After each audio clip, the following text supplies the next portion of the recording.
मैत्रिणींनो, आज आपण पाहणार आहोत महाराष्ट्राचा फेमस झुणका आणि तो पण माझ्या पद्धतीने। नक्की ट्राय करून पहा। त्यासाठी लागणारं साहित्य आहे बारीक चिरलेला कांदा आणि कोथिंबीर, हिरवागार कढीपत्ता आणि मिरच्या, तुम्हाला जेवढं तिखट हवं असेल त्याप्रमाणे घ्या। सोललेला लसूण खूप सारा लागतो कारण की याने फ्लेवर चांगला येतो, चव खूप छान लागते। आणि लसूण आपल्याला ठेचून घालायचं आहे, तुमच्याकडे खलबत्ता असेल तर खलबत्ता किंवा दगडाने ठेचा। हिंग, मोहरी आणि जिरं, बेसन घेतलंय, त्यामध्ये पाणी ॲड करून मिक्स करून घेतलंय। चला तर मग रेसिपीला सुरुवात करूया। लसूण चांगलं बारीक कुटून घेतलं आहे। कढईमध्ये थोडं भरपूरच तेल घेतलं आहे कारण की पिठल्याला तेल जास्त लागतं। तेल तापलं आहे, आता मोहरी, हिंग आणि जिरं फोडणी करूया। जिरं मोहरी तडतडलं की हिरव्या मिरच्या आणि कढीपत्त्याची पानं। आता यातच लसूण 1-2 मिनटं ढवळा।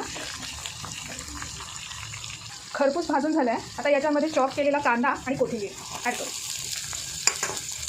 व्यवस्थित मिक्स करू आणि 10 मिनटं शिजू देऊ मंद आचेवरती। तर तुम्ही म्हणाल की कांदा खूप जास्त झाला आहे, पण असतं काय, याच्यामध्ये कांदा आणि लसूण थोडा जास्त असेल ना तर झुणका खायला पण आहे ना खूप टेस्टी लागतो।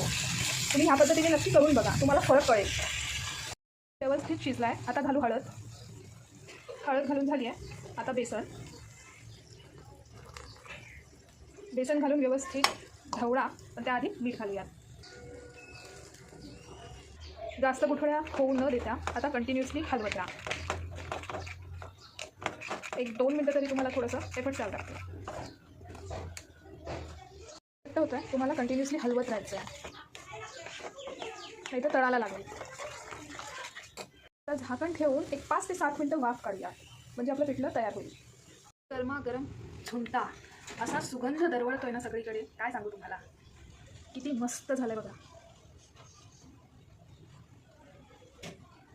गरमागरम झुणका, भाकरी, चपाती कशासोबतही खाऊ शकता। रेसिपी आवडल्यास नक्की सबस्क्राईब करा आणि लाईक करा। थँक्यू।